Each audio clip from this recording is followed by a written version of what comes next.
Então, neste caso, os polos são as raízes do denominador da função de transferência. Como nós já sabemos, a função de transferência é a saída sobre a entrada, ou seja, eu tenho aqui a minha saída y, a minha entrada u. Já vimos na parte anterior como chegar na função de transferência de um sistema de malha fechada com uma realimentação k. Então eu tenho aqui a malha aberta ou direta, de acordo, no numerador, e logo a malha fechada no denominador mais 1. Então eu tenho aqui a malha direta ou aberta no numerador, e na malha fechada eu tenho o denominador, é o 1, mais a malha fechada. Nesse caso, a malha fechada viria aqui multiplicado por 1, de acordo? Que seria o 1 do instrumento, no caso, não precisamos nem colocar. Manipulando essa equação, eu chego neste denominador, que seria a minha equação característica. Veja que a equação característica ela é função de k. Os valores dos polos são os valores de S que levam a equação característica a zero. Então, se eu igualo essa equação característica a zero, o que eu vou ter é uma equação quadrática, de acordo? Que a solução da quadrática, solução da equação característica igualada a zero, vou ter duas raízes, S1 e S2. As raízes têm uma parte real, menos 2,5 neste caso, e uma parte que pode ou não ser imaginária, dependendo do valor do subradical aqui. Então vejam que quando k tem um determinado valor, esse subradical pode existir ou não. O que acontece se eu dou diferentes valores para esse k? Os polos vão ter diferentes valores no meu plano complexo. Então se k é igual a zero, então simplesmente as minhas raízes vão ser o valor de menos 3 e menos 2. Como é de se observar, né, do começo aqui, né, são os polos de malha aberta aqui, ó, o menos 3 e o menos 2. Mas à medida que eu começo a variar o k começa a aumentar. Por exemplo, o 0,25, olha, se eu coloco o 0,25, você percebe aqui que o 0,25 no k vai fazer que o radical desapareça. Então vai ficar somente 2,5. Então nesse caso eu tenho os dois polos juntos no valor de 2,5. Quando k é igual a 0,25. Se eu continuo aumentando o k para valores maiores de 0,25, os polos eles vão começar a caminhar, digamos assim, pelo plano complexo, né, ao longo de uma reta vertical aqui. Vocês estão vendo essa reta vertical aqui? Os polos vão começar a caminhar.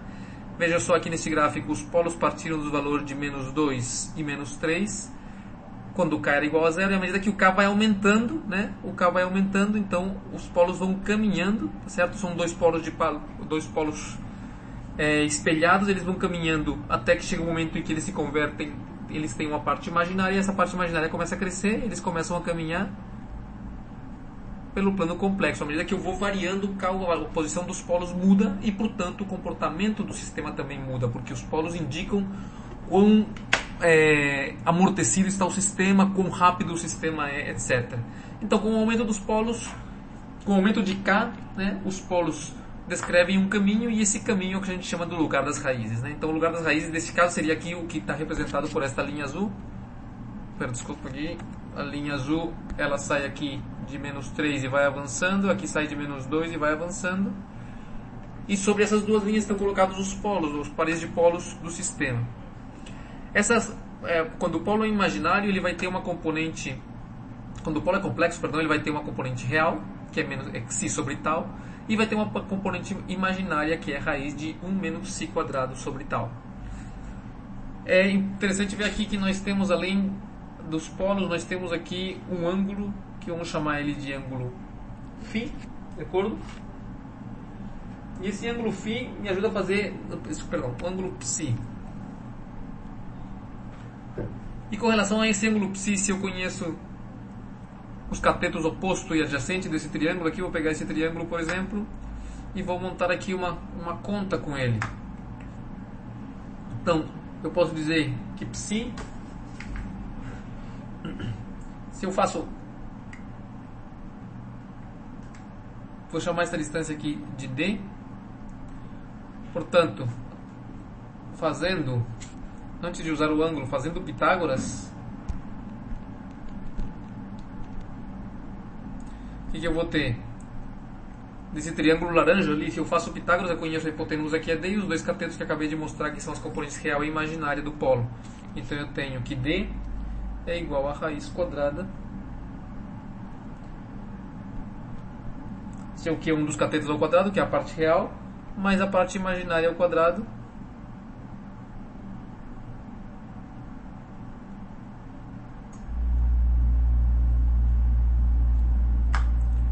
De acordo? Elevei esta parte aqui ao quadrado, elevei esta parte aqui ao quadrado e somei as duas. Portanto, D é igual a 1 sobre tal. Se você faz a manipulação das contas ali, vai encontrar isso. Por outro lado, o cosseno do ângulo psi vai ser igual ao oposto, perdão, adjacente, psi sobre tal, dividido a hipotenusa, que aí, no caso é 1 sobre tal a hipotenusa, então fica vezes tal sobre 1. Né? Novamente naquele triângulo laranja. Portanto, eu posso dizer aqui que isto aqui é o próprio psi, né? O cosseno de psi é o próprio psi, o amortecimento, e que o D é igual a 1 sobre tal. Isso já estava aqui, né? Aqui dessa informação. Isso aqui é interessante porque sabendo o valor de xi, né?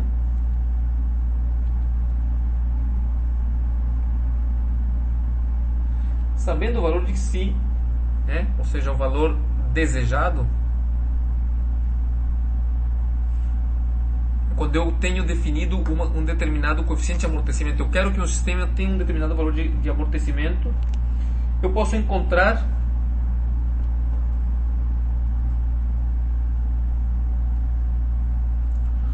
o ângulo psi, não é? O ângulo psi, que é este ângulo aqui, que é aquele ângulo no meu triângulo laranja, este ângulo psi aqui. A partir do ângulo psi, eu posso encontrar qual é o K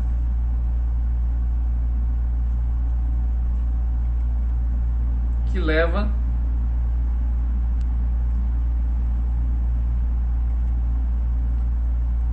a ter um polo onde cruza a distância D com um ângulo φ.